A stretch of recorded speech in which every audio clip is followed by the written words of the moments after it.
Hi guys, welcome to our channel mister Sisindri. Bigg Boss season 8 హౌస్లో మరో ఊహించని సంఘటన అయితే చోటు చేసుకుంది. బిగ్ బాస్ హౌస్లో కంటెస్టెంట్గా కొనసాగుతున్న నాగమణికంఠ అనూహ్యంగా జైలు పాలయ్యాడు. మణికంఠ ఏంటి, జైలుకు వెళ్ళడం ఏంటి అని ఆలోచిస్తున్నారా? అయితే ఈ వీడియోకి ఒక లైక్ చేసి వీడియో చూడడం ప్రారంభించండి. అసలు ఏమైంది అంటే, మణికంఠ ఎందుకు జైల్లోకి వెళ్ళాడు అంటే, శనివారం రోజు బిగ్ బాస్ హౌస్లో హోస్ట్ నాగార్జున మీ దృష్టిలో ఈ హౌస్లో అన్ని పరిశీలనలోకి తీసుకొని హీరో ఎవరు, జీరో ఎవరు అని చెప్పమని ఒక టాస్క్ ఇచ్చిన సంగతి తెలిసిందే. ఈ టాస్క్లో హౌస్లో ఉన్న చాలామంది జీరో అంటూ మణికంఠకి ఓటు వేశారు.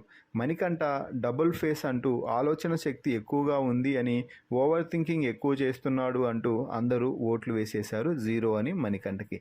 దీంతో నాగార్జున మణికంఠను డేంజర్ జోన్లో పడేశాడు. ఆ తర్వాత ఎలిమినేషన్లో భాగంగా సోనియా మణికంఠను చివరి వరకు నామినేషన్స్లో ఉంచడం అయితే జరిగింది. ఇక ఈ వీక్ నా ఎలిమినేషన్ను హౌస్మేట్ చేతుల్లో పెట్టేయడంతో ఎక్కువ ఓట్లు సోనియాకి పడ్డాయి. దీంతో మణికంఠను సేవ్ చేసిన నాగార్జున సోనియా ఎలిమినేషన్ను ధృవీకరించారు. అలాగే హోస్ట్ నాగార్జున హౌస్మేట్స్కి ఒక షాక్ అయితే ఇచ్చాడు. ఈ వీక్ ఎక్కువ జీరోస్ సంపాదించుకున్న కారణంగా మణికంఠ ఇప్పుడు జైల్లోకి వెళ్ళబోతున్నాడు. ఈరోజు ఎపిసోడ్ ముగియగానే మీకు జైలు తాళాలు బిగ్ బాస్ పంపడం జరుగుతుంది.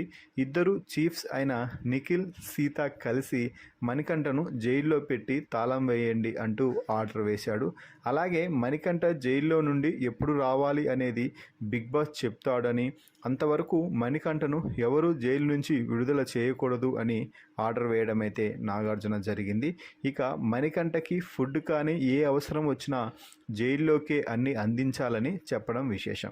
ఫైనల్లీ జైల్లోకి వెళ్ళిన మణికంఠపై మీ అభిప్రాయాన్ని కామెంట్స్ రూపంలో తెలపండి. అలాగే మణికంఠ జీరో అంటూ హౌస్మేట్ చెప్పిన రీజన్స్పై కూడా మీ అభిప్రాయాన్ని తెలపండి. మరిన్ని బిగ్ బాస్ అప్డేట్స్ కోసం మన ఛానల్ని చూస్తూ ఉండండి. Please subscribe our YouTube channel mister సిసింద్రి.